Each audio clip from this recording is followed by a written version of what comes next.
Hi guys, welcome back to Manjula Sanjay YouTube channel. ಇವತ್ತು ಬಂದು ಗುರುವಾರದ vlog. ಗುರುವಾರ ಇವತ್ತು ನಾನು ಒಂದು ಕೆಲಸ ಇತ್ತು ಅಂತೇಳಿ ಬೇಗೂರಿಗೆ ಹೋಗಬೇಕಿತ್ತು. ಹಾಗಾಗಿ ಬೆಳಿಗ್ಗೆ ಬೇಗೆದ್ದು ರೆಡಿ ಆಗೋಣ ಅಂಥೇಳಿ ಬೇಗೆದ್ದು ರೆಡಿಯಾಗಿ ನನ್ನ ಮಗಳು ಟ್ಯೂಷನ್ಗೆ ಬೇರೆ ಹೋಗಬೇಕಿತ್ತು. ಅವಳು ಇವತ್ತು ನಾನು ಟ್ಯೂಷನ್ಗೆ ಹೋಗೋಲ್ಲ ಅಂಥೇಳಿ ಮನೆಯಲ್ಲೇ ಇದ್ದಾಳೆ. ಇನ್ನು ಅವಳು ಕೂಡ ಬೇಗ ರೆಡಿಯಾಗಿ ಸ್ಕೂಲ್ಗೆ ಹೋಗಬೇಕಿತ್ತು. ಸೊ ಅವಳನ್ನ ಬೇಗ ರೆಡಿ ಮಾಡಿ ನಾನು ರೆಡಿಯಾಗಿ ಬೇಗೂರಿಗೆ ಹೋಗೋಣ ಅಂಥೇಳಿ. ಸೊ ಬೇಗ ಆಗೋ ತಿಂಡಿ ಅಂದರೆ ಅದು ಶಾವಿಗೆ ಉಪ್ಪಿಟ್ಟು. ಸೊ ತಿನ್ನೋದಕ್ಕೂ ಇಷ್ಟ, ಪ್ಲಸ್ ಬೇಗ ಆಗುತ್ತೆ. ಜೊತೆಗೆ ನಾನು ಟ್ರಾವೆಲಲ್ಲಿ ಅಂದರೆ ಬಸ್ಸಲ್ಲಿ ಹೋಗ್ಬೇಕಾದ್ರು ಕೂಡ ತಿನ್ಕೊಂಡು ಹೋಗ್ಬೋದು ಅಂತೇಳಿ ಸೊ ಶಾವಿಗೆ ಉಪ್ಪಿಟ್ಟು ಮಾಡಿದೆ. ಸೊ ನಾನು ಶಾವಿಗೆ ಉಪ್ಪಿಟ್ಟು ತಿನ್ಕೊಂಡು ಬೇಗ ಬೇಗ ರೆಡಿಯಾಗಿ ಹೊರಡೋಣ ಅಂಥೇಳಿ ಹೊರಟೆ. ಇನ್ನು ಬೇಗೂರು ಬಂದು ಗುಂಡ್ಲುಪೇಟೆ ಮೇನ್ ರೋಡಲ್ಲಿ ಇರುವಂಥದ್ದು. ಸೊ ಬಸ್ಸಲ್ಲಿ ಹೊರಡಿದ್ರೆ ಬೆಸ್ಟು, ವೆಹಿಕಲ್ ಬೇಡ ಅಂಥೇಳಿ ವೆಹಿಕಲ್ನ ತಂದು ನಮ್ಮ ಆಫೀಸ್ ಮುಂದೆ ನಿಲ್ಲಿಸಿ ಅಲ್ಲಿಂದ ಸಬರ್ ಬಸ್ ಸ್ಟ್ಯಾಂಡಿಗೆ ಬಂದೆ. ಇದು ನಮ್ಮ ಮೈಸೂರಿನ ಸಬರ್ ಬಸ್ ಸ್ಟ್ಯಾಂಡು. ಸೊ ಲಾಂಗ್ ಏನಿದೆ ರೂಟ್ ಬಸ್ಗಳೆಲ್ಲ ಇಲ್ಲೇ ಬರೋದು. ಬ್ಯಾಂಗ್ಳೂರಂತೂ ಜಾಸ್ತಿ. ಬ್ಯಾಂಗ್ಳೂರಲ್ಲಿ ನೋಡಿ ಇದೆಲ್ಲ ಐರಾವತ, ಇದೆಲ್ಲ ಬ್ಯಾಂಗ್ಳೂರ್ಗೆ ಹೋಗುವಂಥದ್ದು. ಡೈರೆಕ್ಟ್ ಏರ್ಪೋರ್ಟ್ಗೆ ಹೋಗೋ ಕೂಡ ಬಸ್ಸು ಇದೇನೆ. ತುಂಬ ಚೆನ್ನಾಗಿರುತ್ತೆ. ಸೊ ನೀಟಾಗಿರುತ್ತೆ, ಆರಾಮಾಗಿ ಮಲ್ಕೊಂಡು ಕೂಡ ಹೋಗ್ಬೋದು, ಗೊತ್ತಾಗೋದಿಲ್ಲ ಇದರಲ್ಲಿ ಟ್ರಾವೆಲ್ ಮಾಡಿದ್ರೆ. ಇನ್ನು ಲೋಕಲ್ ಗುಂಡ್ಲುಪೇಟೆ ಇರ್ಬೋದು, ಕೆ ಆರ್ ನಗರ ಇರ್ಬೋದು, ಮಂಡ್ಯ ಇರ್ಬೋದು, ಚನ್ನಪಟ್ಟಣ, ಸೊ ಈ ಕಡೆ ಅದಕ್ಕೆಲ್ಲ ಹೋಗೋ ರೂಟೆಲ್ಲ ಇದೇ ಬಸ್ ಸ್ಟ್ಯಾಂಡಲ್ಲಿ ಬರೋದು. ನಂಜನಗೂಡು, ಗುಂಡ್ಲುಪೇಟೆ, ಈ ಥರ ಲಾಂಗ್ ರೂಟು ಏನೇನೋ ಹೋಗುತ್ತೆ ಬಸ್ಗಳು. ಸೊ ಅದೆಲ್ಲ ಈ ಸಬರ್ ಬಸ್ ಸ್ಟ್ಯಾಂಡಿಗೆ ಬರೋದು. ಇನ್ನು ಇವಾಗಂತೂ ಎಲ್ಲ ಕಡೆ ರೋಡೆಲ್ಲ ಚೆನ್ನಾಗಿ ಮಾಡಿದ್ದಾರೆ, ಬಟ್ ಬೇಗ ಹೋಗ್ಬೋದು ಅಂತ ಅಂದ್ಕೊಂಡಿದ್ದೀನಿ. So 45 minutes to 50 minutes journey ಅಂತ ಹೇಳ್ತಾಯಿದ್ರು. ಸೊ ನೋಡೋಣ. ಇದು ಫಸ್ಟ್ ಟೈಮ್ ನಾನು ಬೇಗೂರಿಗೆ ಹೋಗ್ತಾ ಇರೋದು. ಅಂದರೆ ಗುಂಡ್ಲುಪೇಟೆ ರೋಡ್ಗೆ ಹೋಗಿದ್ದೀನಿ, ಗುಂಡ್ಲುಪೇಟೆ ಕೂಡ ಹೋಗಿದ್ದೀನಿ, ಬಟ್ ಬೇಗೂರಿಗೆ ಹೋಗ್ತಾ ಇರೋದು ಇದೇ ಫಸ್ಟ್ ಟೈಮು. ಸೊ ಮಾರ್ನಿಂಗ್ ಹೋದರೆ ಬೇಗ ಹೋಗಿ ಬೇಗ ಬರ್ಬೋದು ಅಂಥೇಳಿ ಬೆಳಗ್ಗೆನೇ ಹೋಗೋಣ ಅಂಥೇಳಿ ಹೊರಟಿದ್ದೀನಿ. ಇನ್ನು ನಾನು ಹೋಗೋಷ್ಟರಲ್ಲಿ ಆಲ್ರೆಡಿ ಒಂದು ಬಸ್ ಇತ್ತು. ಸೊ ಹಾಗಾಗಿ ಕಾಯೋದು. ಈ ಥರ ಹೋದ ತಕ್ಷಣ ಬಸ್ ಸಿಕ್ಬಿಟ್ರಂತ ಫುಲ್ಲು ಖುಷಿ. ಇನ್ನು ಬಸ್ಸು ಫುಲ್ಲು ಖಾಲಿ ಖಾಲಿ ಇತ್ತು, ಹಾಗಾಗಿ ಫುಲ್ ಖುಷಿ ಆಯಿತು. ಐ ಥಿಂಕ್ ಜಾಸ್ತಿ ಬಸ್ ಇರ್ಬೋದು ಈ ರೂಟ್ಗೆ ಅಂತ ಅಂದ್ಕೊಂಡೆ. ಜೊತೆಗೆ ಅವರು ಜಾಸ್ತಿ ವೇಟ್ ಮಾಡಿ ಜನಗಳನ್ನ ಬರೋದು ಕೂಡ ಏನು ಕಾಯಲಿಲ್ಲ. ನಾವೊಂದು 10-12 ಜನ ಇದ್ವಿ ಬಸ್ಸಲ್ಲಿ ಅಷ್ಟೇ, ಬಟ್ ಅವ್ರು ಹೊರಟ್ರು. ಸೊ ಮೋಸ್ಟ್ಲಿ ಹೋಗ್ತಾ ಹೋಗ್ತಾ ಜನ ಜಾಸ್ತಿ ಆಗ್ಬೋದೇನೋ ಅಂತ ಅಂದ್ಕೊಂಡು ನಾನು ಸುಮ್ಮನಾದೆ. ಇನ್ನು ಮಾರ್ನಿಂಗೇ ಹೆವಿ ಬಿಸಿಲಿದೆ. ಸೊ ಹಾಗಾಗಿ ಯಾವುದಕ್ಕೂ ಇರಲಿ ಅಂತೇಳಿ ಗ್ಲಾಸ್ ತೊಗೊಂಡೆ. ಇನ್ನು ಇದು ಸಬರ್ ರೂಟ್, ಇದು ಯಾವ ರೂಟಲ್ಲಿ ಹೋಗುತ್ತೆ ಅನ್ನೋದು ಮರ್ತೋಗಿತ್ತು, ಗುಂಡ್ಲುಪೇಟೆ ರೂಟು. ಸೊ ಆಮೇಲೆ ನೆನಪಾಯಿತು ಇದು ನಂಜನಗೂಡಿಗೆ ಹೋಗೋ ರೂಟಲ್ಲಿ ಸೊ ಹೋಗೋದು. ಸೊ ಒಂದು ಕಡೆ ನಂಜನಗೂಡಿಗೆ ಹೋದರೆ ಇನ್ನು ಮೇನ್ ರೋಡಿಂದ ಅಂದರೆ ನಂಜನಗೂಡಿಗೆ ನಾವು ಒಳಗಡೆ ಏನು ದೇವಸ್ಥಾನದ ರೂಟ್ಗೆ ಹೋಗ್ತೀವಿ, ಆ ರೂಟ್ ಬಿಟ್ಟು ನಂಜನಗೂಡು ಮೇನ್ ಬಸ್ ಸ್ಟಾಪಲ್ಲೇ ಏನು ಬರುತ್ತೆ ಲೋಕಲ್ಗೆ ಹೋಗೋ ಬಸ್ ಸ್ಟಾಪು, ಆ ರೂಟಲ್ಲಿ ಹೋಗೋದು ಅಂತ ಸೊ ನೆನಪಾಯಿತು. ನಾನು ಗುಂಡ್ಲುಪೇಟೆಗೆ ಹೋಗಿದ್ದೀನಿ ಬಸ್ಸಲ್ಲೇ. ಸುಮಾರು ಒಂದು 4-5 ವರ್ಷಗಳ ಹಿಂದೆ ಹೋಗಿದ್ದೆ. ಸೊ ಅದಾದಮೇಲೆ ಅದೇ ರೂಟಲ್ಲಿ ಸೊ ಬೇಗೂರಿಗೆ ಹೋಗ್ತಾ ಇರೋದು ಇವಾಗಲೇ. ಸೊ ಬೇಗೂರು ಹೇಗಿದೆ ಏನೋ ನೋಡಿಲ್ಲ ನಾನು. ಇನ್ನು ಸಬರ್ ಮುಗಿಸ್ಕೊಂಡು ಬಂದಾಗ ಇಲ್ಲಿ ಒಂದು ಸ್ಟಾಪ್ ಇದೆ. ಇಲ್ಲೂ ಸುಮಾರು ಜನ ಎಲ್ಲ ಹತ್ಕೊಳ್ಳೋರೆಲ್ಲ ಹತ್ಕೊಂಡ್ರು.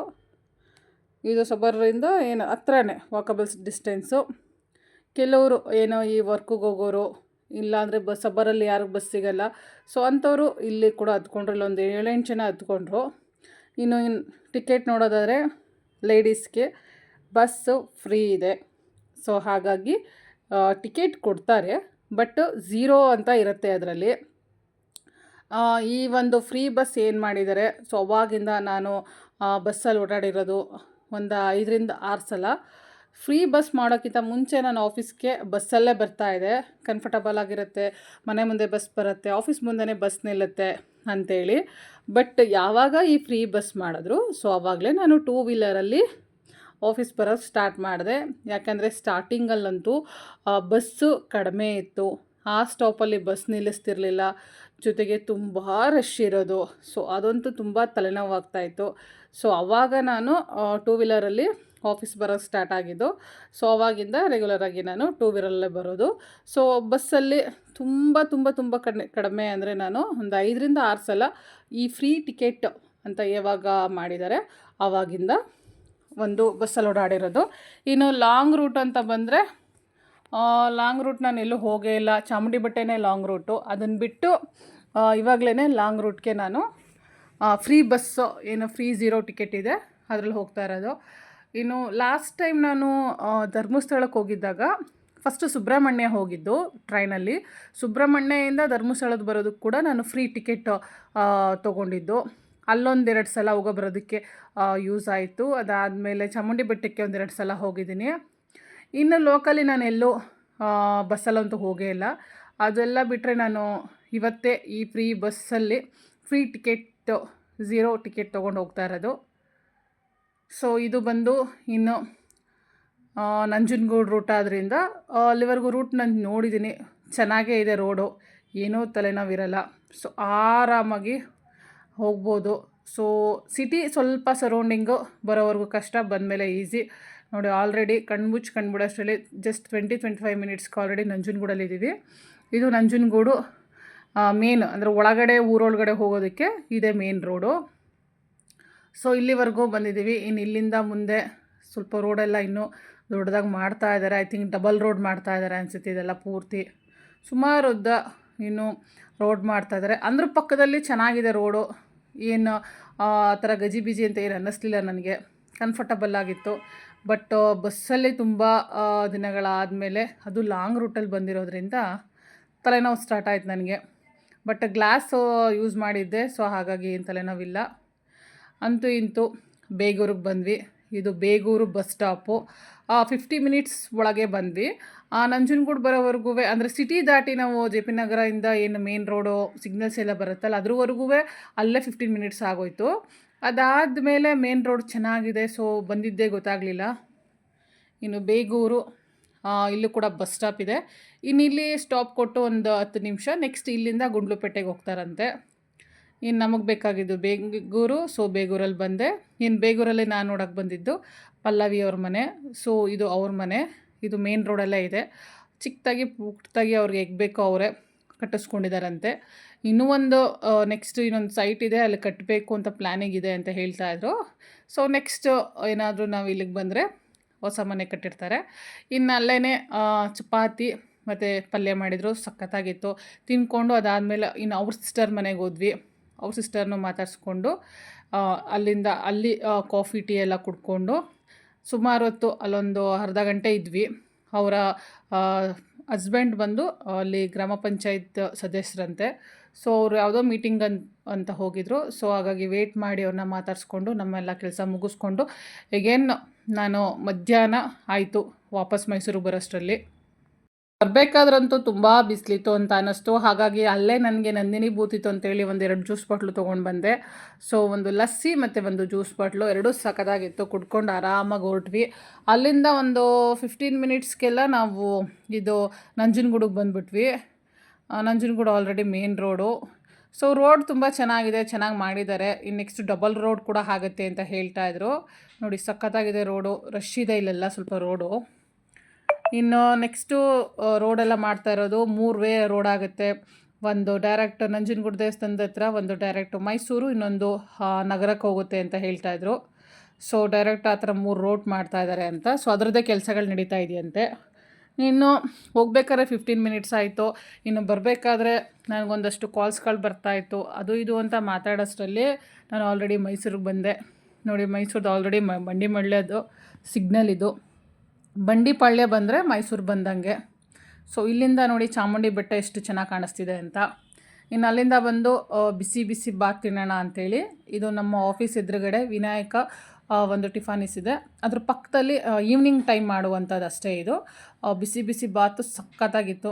ಬಾತ್ ತಿನ್ಕೊಂಡು ಅಲ್ಲಿಂದ ಸೊ ನಮ್ಮಲ್ಲಿ ಮಾರ್ಕೆಟಲ್ಲಿ ಹೂ ಬೇಕಿತ್ತು ಅಂತ ಹೇಳಿದ್ರು, ಮತ್ತು ತರಕಾರಿ ಯಾವುದಾದ್ರು ಫ್ರೆಶ್ ಆಗಿದ್ರೆ ಬೇಕು ಅಂತ ಕೇಳಿದರು. ಸೊ ಹಾಗಾಗಿ ಹೇಗಿದ್ರು ಮಧ್ಯಾಹ್ನ ಬಂದಿದ್ದೆ, ಇನ್ನು ಆಫೀಸ್ಗಂತೂ ಹೋಗಲ್ಲ, ಆಫೀಸ್ ಕೆಲಸ ಅಂತ ಮುಗಿದಿತ್ತು. ಜೊತೆಗೆ ನಮ್ಮ ಕೆಲವು ಮೆಂಬರ್ಸ್ಗೆಲ್ಲರಿಗೂ ಬ್ಯಾಂಗ್ಳೂರಲ್ಲಿ, ಅಂದರೆ ನಮ್ಮ ಎಲ್ಲ ಮ್ಯಾನೇಜರ್ಸ್ಗೂ ಕೂಡ ಬ್ಯಾಂಗ್ಳೂರಲ್ಲಿ ಮೀಟಿಂಗ್ ಅಂತ ಎಲ್ಲ ಅಲ್ಲೋಗಿದ್ರು. ಸೊ ಹಾಗಾಗಿ ನನಗೂ ಇನ್ನೇನು ಕೆಲಸ ಇರಲಿಲ್ಲ.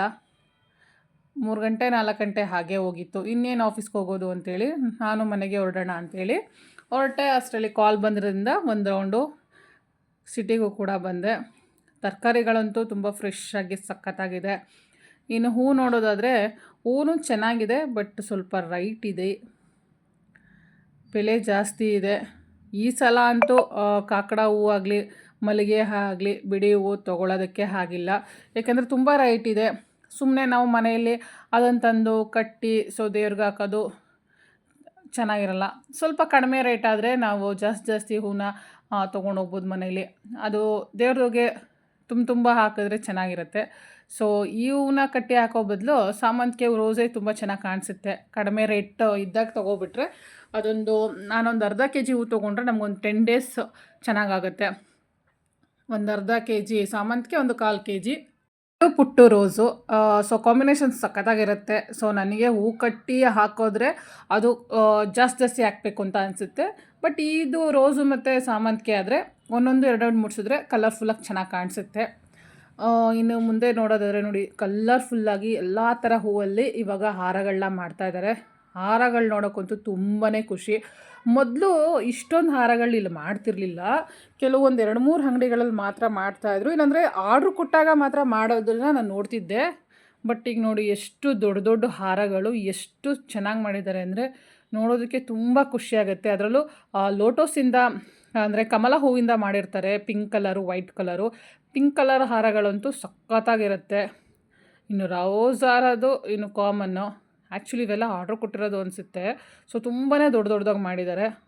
ಸೊ ಈಗ ದೇವಸ್ಥಾನದಲ್ಲಿ ಪೂಜೆಗಳಿಗೆ ನಾವು ಮಾಮೂಲಿ ಹೂಗಳನ್ನ ಕೊಡೋದಕ್ಕಿಂತ ಹಾರಗಳನ್ನ ಜಾಸ್ತಿ ಕೊಡ್ತಾ ಇದ್ದಾರೆ. ಸೊ ದೇವಸ್ಥಾನದಲ್ಲಿ ದೇವ್ರುಗಳನ್ನ ನೋಡೋದಕ್ಕೂ ಕೂಡ ಖುಷಿಯಾಗುತ್ತೆ. ನೋಡಿ ಎಷ್ಟು ವೆರೈಟೀಸ್ ಹಾರಗಳು ಮಾಡಿದ್ದಾರೆ ಅಂದರೆ ನೋಡಿದ ತಕ್ಷಣ ಖುಷಿಯಾಗುತ್ತೆ. ಇನ್ನು ಬಿಡಿ ಹೂವು ಅಂದರೆ ಒಂದು ಕಾಕಡ, ಇಲ್ಲಾಂದರೆ ಕನಕಾಂಬರ ಯಾವಾಗಲೂ ಅದು ಹಬ್ಬ ಇರಲಿ ಏನೇ ಇರಲಿ ಯಾವಾಗಲೂ ರೈಟೇನೆ. ಇನ್ನು ಇದು ಹೂವೆಲ್ಲ ರೇಟ್ ಇತ್ತು ಅಂಥೇಳಿ ಬೇಡ ಅಂಥೇಳಿ ನಾನು ತೊಗೊಳ್ಳೇ ಇಲ್ಲ. ಸೊ ವಾಪಸ್ ಹಾಗೆ ಒಂದು 2-3 ಕಡೆ ಕೇಳ್ಬಿಟ್ಟು ಮನೆಗೆ ಬಂದೆ. ಇನ್ನು ಮನೆಗೆ ಬಂದಮೇಲೆ ನನ್ನ ಮಗಳು ನಂಚ್ಕೊಳ್ಳೋದಕ್ಕೆ ಸಾರು ಜೊತೆಗೆ ಏನಾದರೂ ಬೇಕು ಅಂತ ಕೇಳಿದ್ಲು. ಇನ್ನು ಸರಿ ಅಂಥೇಳಿ ನಾನು 1-2 ಮೊಟ್ಟೆ ಇತ್ತು ಅಂಥೇಳಿ ಆಮ್ಲೆಟ್ ಮಾಡ್ಕೊಳ್ಳೋಣ ಅಂಥೇಳಿ ಮೊಟ್ಟೆ, ಈರುಳ್ಳಿ, ಕೊತ್ತಂಬರಿ ಸೊಪ್ಪು, ಆ್ಯಕ್ಚುಲಿ ನುಗ್ಗೆ ಸೊಪ್ಪು, ಸಬ್ಸಿಗೆ ಸೊಪ್ಪು ಹಾಕೋರೆ ಇನ್ನೂ ಟೇಸ್ಟಿಗೆ ಚೆನ್ನಾಗಿರುತ್ತೆ. ಎರಡೂ ಇರಲಿಲ್ಲ. ಹಾಗಾಗಿ ಬರೀ ಮೊಟ್ಟೆನ ಚೆನ್ನಾಗಿ ಬ್ಲೆಂಡ್ ಮಾಡಿ, ಅಂದರೆ ಚೆನ್ನಾಗಿ ಈ ಥರ ನಾವು ಕಲಿಸ್ಬಿಟ್ಟು ಹಾಕಿದ್ರೆ ಚೆನ್ನಾಗಿರುತ್ತೆ. ಸೊ ಇಲ್ಲನೇ ಹಾಗೇ ಬರೀ ಮಿಕ್ಸ್ ಮಾಡಿ ಹಾಕಿದ್ರೆ ತಿನ್ನೋದಕ್ಕೆ ಅಷ್ಟು ಟೇಸ್ಟಾಗಿರಲ್ಲ. ಬಟ್ ಈ ಥರ ಚೆನ್ನಾಗಿ ಮಿಕ್ಸ್ ಮಾಡಿ ಹಾಕ್ಕೊಂಡ್ರೆ ಟೇಸ್ಟಾಗಿರುತ್ತೆ. ಅದು ಸ್ವಲ್ಪ ಫ್ಲಫಿ ಥರ ಬರುತ್ತೆ. ಸೊ ಹಾಗಾಗಿ ಅದು ತಿನ್ನೋದಕ್ಕೂ ಚೆನ್ನಾಗಿರುತ್ತೆ, ಸ್ವಲ್ಪ ಟೇಸ್ಟ್ ಕೂಡ ಚೆನ್ನಾಗಿರುತ್ತೆ. ಸೊ 2 ಮೊಟ್ಟೆ ಹಾಕಿರೋದ್ರಿಂದ ನಾನು ದೊಡ್ಡ ತವದಲ್ಲೇ ಹಾಕ್ತಾಯಿದ್ದೀನಿ, ಇಲ್ಲಾಂದರೆ ಚಿಕ್ಕ ಬಾಣಲೆ ತೊಗೊಂಡು ಅದರಲ್ಲಿ ಹಾಕ್ತಾಯಿದ್ದೆ. ಇದ್ರ ಜೊತೆಗೆ ನುಗ್ಗೆ ಸೊಪ್ಪು ಸಣ್ಣದಾಗಿ ಹಚ್ಬಿಟ್ಟು ಹಾಕ್ಕೊಂಡ್ರು ಚೆನ್ನಾಗಿರುತ್ತೆ, ಇಲ್ಲಾಂದರೆ ಸಬ್ಸಿಗೆ ಸೊಪ್ಪು ಕೂಡ ಚೆನ್ನಾಗಿರುತ್ತೆ. ಸೊ ಅದರೆಲ್ಲ ಹಾಕ್ಕೊಂಡ್ರಂತೂ ಇನ್ನೂ ಟೇಸ್ಟಾಗಿರುತ್ತೆ. ಇನ್ನು ಇದಕ್ಕೆ ಉಪ್ಪಿನ ಪುಡಿ, ಮೆಣಸು ಪುಡಿ, ಸ್ವಲ್ಪ ಖಾರದ ಪುಡಿ ಉದುರಿಸ್ಕೊಂಡು ಚೆನ್ನಾಗಿ ಬೇಯಿಸಿದ್ರೆ ಸರಿ. ಸಾರು ಬಂದು ಮೊಸಪ್ಪು ಸಾರು. ಮೊಸಪ್ಪು ಸಾರು ಅಂತಂದರೆ ಏನಾದರೂ ಇರಲೇಬೇಕು. ಹಪ್ಳ, ಸಂಡಿಗೆ, ವಡೆ, ಬಜ್ಜಿ, ಈ ಥರ ಆಮ್ಲೆಟು, ಇಲ್ಲ ಚಿಕನ್ ಫ್ರೈ. ಸೊ ಈ ಥರ ಏನಾದರೂ ಇದ್ದರೆ ಕಾಂಬಿನೇಷನ್ನು ಸಖತ್ತಾಗಿರುತ್ತೆ. ಇನ್ನು ಮೊಸಪ್ಪು ಸಾರು ಜೊತೆಗೆ ಆಮ್ಲೆಟು ಒಳ್ಳೆ ಊಟ ಆಯಿತು. ಇನ್ನು ನಾಳೆ ಶುಕ್ರವಾರ, ಸೊ ತಲೆಗೆ ಸ್ನಾನ ಮಾಡಬೇಕಿತ್ತು ಅಂಥೇಳಿ ಇವತ್ತು ಸ್ವಲ್ಪ ಬರೀ ಕೈ ಎಣ್ಣೆನೇ ನೀಟಾಗಿ ಸ್ವಲ್ಪ ಬೆಚ್ಚಗೆ ಮಾಡಿ ಹಾಕ್ಕೊಂಡೆ. ಯಾಕೆಂದರೆ ಇನ್ನು ಬಿಸಿಲಲ್ಲೆಲ್ಲ ಓಡಿ ಬಂದಿದ್ದೆ. ಸೊ ಕೊಬ್ಬರಿ ಎಣ್ಣೆ ಬೇಡ ಅಂಥೇಳಿ ಬರೀ ಕೈ ಎಣ್ಣೆ ಹಚ್ಕೊಂಡೆ.